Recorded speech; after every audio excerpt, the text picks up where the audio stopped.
Hello there, welcome to the channel. This is Nerd.World, and today I'm continuing my Babylon 5 ships exploration with another abuse of shadow technology by the Earth Alliance in the form of the Omega X, or Advanced Omega Destroyer.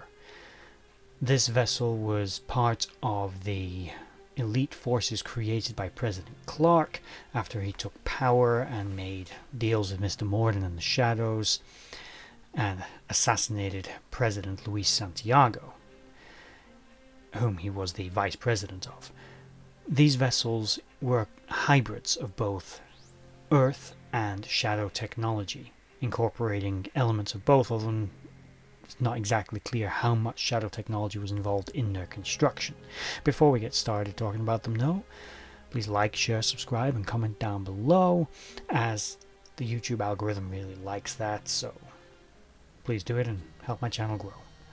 With that said, let's get started on the Omega X, or Advanced Omega Destroyer. Okay, just before we get started, while I was halfway through recording this video, I learned of the very sad passing of Mira Furlin, who played Delenn in Babylon 5. Many people may know her from Lost. She passed away recently, as this moment not been announced of what, doesn't really matter. It's very sad to hear that she's died. Rest in peace. The Omega X, or Advanced Destroyer, was an Earth Force vessel built in secret using hybridized Shadow technology. Notably, it had bioorganic hulls that were able to absorb a great deal of impact, both kinetic and energy based, onto the hull. They also had a certain degree of hull regenerative capability. The exact purpose of all the spines that were sticking out of the ship isn't known, but they were clearly integral to some level of Shadow technology, maybe part of navigation or some kind of energy shielding. It was never really explained what they do. The weapons on the ships were also enhanced. They had a sort of purple pinkish hue to them, but these weapons were massively more accurate and more powerful than those of standard Earth Force vessels. They were able to inflict critical damage or even destroy a White Star in a single shot.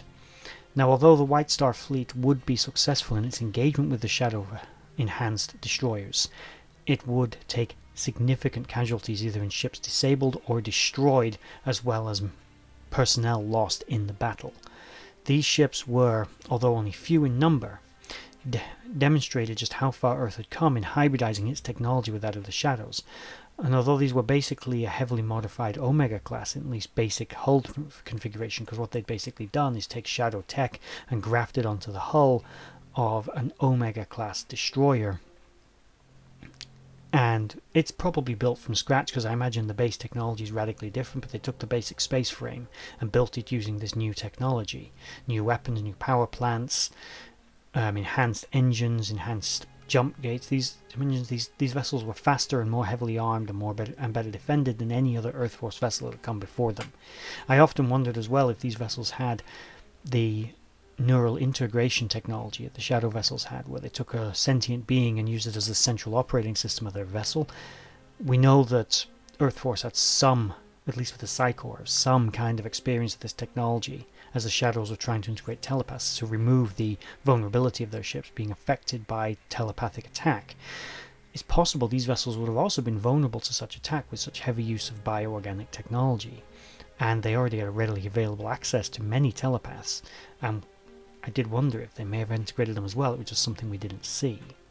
There is very little information on exactly when these ships were built, or how many of them exactly were built.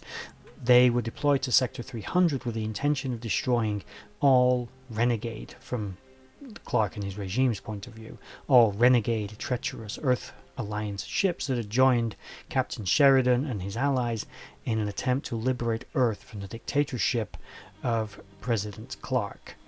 Now, these vessels were part of his new advanced core to a new future military that he was currently in the process of building. As I said, they were the first step, but they were already showing just how far Earth had come in its development of this technology. I did something to think as well, would he really committed every single one of these ships to his engagement? Because I did think it would have made sense for him to keep one or two in reserve, maybe to be used as a last-ditch defense, or maybe even for him to escape on away from Earth. But maybe he just didn't have time to build enough of them.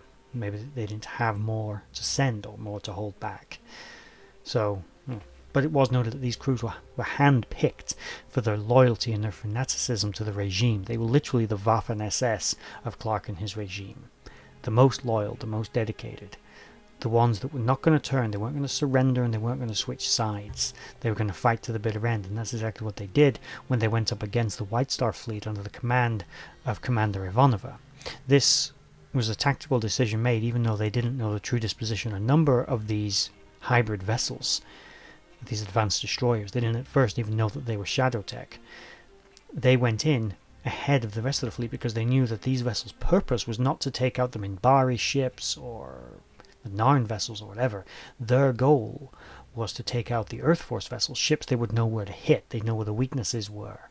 They'd know how much damage they could take. They'd know how to knock out their weapons, their engines, whatever. They could hit them hard and hit them fast so that they could win the day. And the idea was the White Stars were going to go in, take these ships out, and although again they were successful, they took very heavy casualties in doing it because these ships were so difficult to defeat.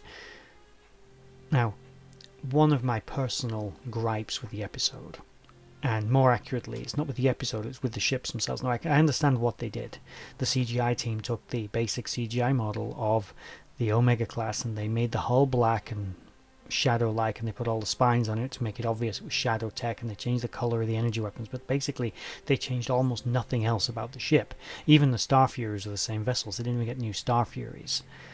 It doesn't make sense to me that they would use that exact design. I understand that maybe from the shadows they hadn't been able to reverse engineer artificial gravity. That wasn't a tech that they'd been able to reverse. Maybe shadow vessels didn't have gravity on board. They probably did, but we don't know. So they hadn't been able to reverse engineer that, fine, but to me it would have made them look more advanced if they'd got rid of the rotational section, made a few other tweaks to the design to at least show that yes, it was of the design lineage of the Omega class, but it was also something new, something alien, something different. It wasn't quite human. And these vessels do still show that, but I think it was an element of probably budget and time. They just didn't have the resources to make a completely new ship from scratch. They could only modify one that they already had. So I understand the real world reasons for it, but in universe I would have felt it made more sense for these ships to be a little different. A bit more like perhaps the vessel that attacked the Cerberus in Crusade, because the storyline in Crusade was not always going to revolve around the plague. It was actually going to revolve around what Earth had been doing with all the shadow tech that it had inherited from the Clarke regime. And one of them had been the destruction of the Cerberus, when what my interpretation was, they used this new Black Ops vessel, which was a test bed for new technologies. They couldn't attack an alien ship because they could have started the war, but they could attack and destroy one of their own vessels, perhaps a ship they felt was expendable, the Cerberus, to test the capabilities of this new ship and how it did in a live fire exercise. And that was what I figured was happening. I could be completely wrong, but that's what I figured was meant to be happening. And I'll cover that in a different video because I'm going to go into that ship as well, because I want to cover all the vessels that Earth and other technologies that Earth had created using shadow tech. And these vessels I do love. I think they were fantastic, and the episode they appear in, although they only appear in one episode, is brilliant. There is a little beta canon and fan fiction about these vessels. One I read recently, which was while I was researching this video, which I quite liked, which was beta canon at best, but it was basically Clarke's son clones his dad and brings him back from the dead. They had a couple of these ships that had been kept in reserve, and they'd run off with them, as well as another even more advanced ship. And in exile, he began to build up a new fleet and rebuild the regime to take over Earth and the Earth Alliance, come back in all his glory. And these ships would be the new core of a brand new battle fleet of advanced destroyers again. It's all beta canon. There's nothing like that as I understand it in the actual continuity or storyline, but correct me if I'm wrong. Put it in the comments down below. I could be wrong. I couldn't find anything concrete canon about anything more of these vessels. Clearly the blueprints for them were somewhere when Clarke's regime went down, I doubt every engineer or scientist that was involved in the construction of these vessels was on board them as well. There must have been a shipyard somewhere that was pumping these things out, and I doubt it was the standard Earth Force shipyard. So it was out there somewhere. But anyway, as I said, these vessels were formidable and they were impressive.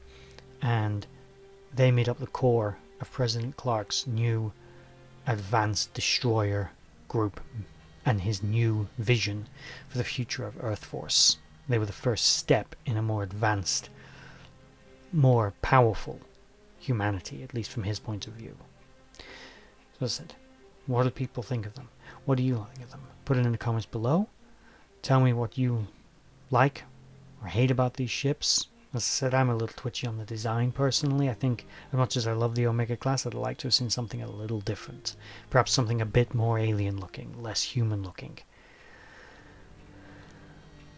As I said, comment, like, share, subscribe. It's all good for the channel. Discuss in the comments. And bye-bye.